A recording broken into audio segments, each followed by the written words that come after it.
আল্লাহ একদা ফেরেশতাদের ডেকে বললেন, আমি পৃথিবীতে খলিফা অর্থাৎ প্রতিনিধি সৃষ্টি করতে চাই। বলো, এ বিষয়ে তোমাদের বক্তব্য কি? তারা সম্ভবত ইতিপূর্বে সৃষ্ট জিন জাতির তিক্ত অভিজ্ঞতার আলোকে বলল, হে আল্লাহ, আপনি কি পৃথিবীতে এমন কাউকে আবাদ করতে চান যারা গিয়ে সেখানে ফাসাদ সৃষ্টি করবে ও রক্তপাত ঘটাবে? অথচ আমরা সর্বদা আপনার হুকুম পালনে এবং আপনার গুণগান ও পবিত্রতা বর্ণনায় রত আছি। এখানে ফেরেশতাদের উক্ত বক্তব্য আপত্তির জন্য ছিল না, বরং জানার জন্য ছিল। আল্লাহ বললেন, আমি যা জানি তোমরা তা জানো না। বাকারাহ 2:30। অর্থাৎ আল্লাহ চান এ পৃথিবীতে এমন একটা সৃষ্টির আবাদ করতে যারা হবে জ্ঞান ও ইচ্ছাশক্তি সম্পন্ন এবং নিজস্ব বিচার বুদ্ধি ও চিন্তা গবেষণা সহকারে স্বেচ্ছায় সজ্ঞানে আল্লাহর বিধানসমূহের আনুগত্য করবে ও তার ইবাদত করবে। ফেরেশতাদের মতো কেবল হুকুম তামিলকারী জাতি নয়। এখানে খলিফা বা প্রতিনিধি বলে জিন জাতির পরবর্তী প্রতিনিধি হিসেবে বানু আদমকে বোঝানো হয়েছে, যারা পৃথিবীতে একে অপরের প্রতিনিধি হবে।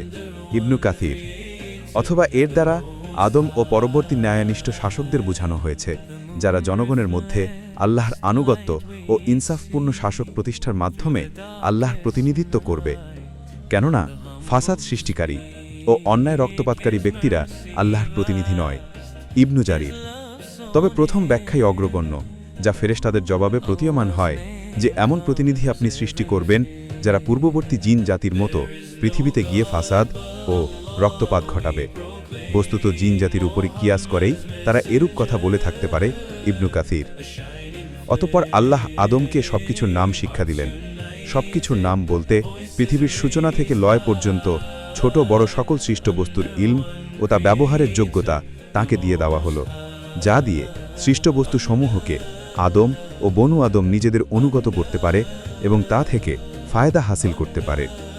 যদিও আল্লাহর অসীম জ্ঞানরাশির সাথে মানবজাতির সম্মিলিত জ্ঞানের তুলনা মহাসাগরের অথই জলরাশির বুক থেকে পাখির ছোঁয়া মারা এক ফোঁটা পানির সমতুল্য মাত্র।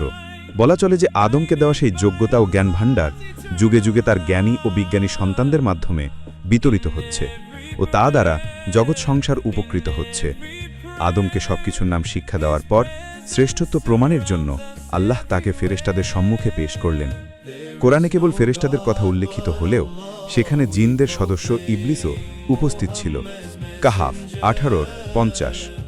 অর্থাৎ আল্লাহ চাইলেন জিন ও ফেরেশতা উভয় সম্প্রদায়ের উপরে আদমের শ্রেষ্ঠত্ব প্রমাণিত হোক, এবং বাস্তবে সেটাই হল।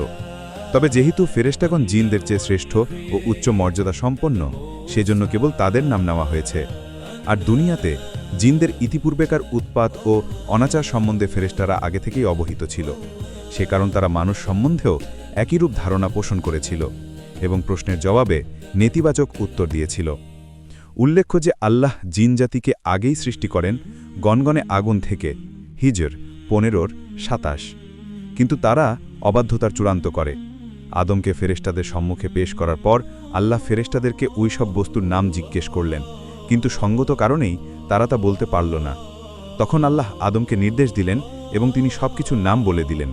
ফলে ফেরেশতারা অকপটে তাদের পরাজয় মেনে নিল এবং আল্লাহর মহত্ব ও পবিত্রতা ঘোষণা করে বলল, হে আল্লাহ, আপনি আমাদেরকে যতটুকু শিখিয়েছেন তার বাইরে আমাদের কোনো জ্ঞান নেই। নিশ্চয়ই আপনি সর্বজ্ঞ ও দূরদৃষ্টিময়। বাকারা 2:32। অতঃপর আল্লাহ তাদের সবাইকে আদমের সম্মুখে সম্মানের সিজদা করতে বললেন। সবাই সিজদা করল, ইবলিস ব্যতীত। সে অস্বীকার করল ও অহংকারে স্ফীত হয়ে প্রত্যাখ্যান করল। ফলে সে কাফিরদের অন্তর্ভুক্ত হল। বাকারা 2:34।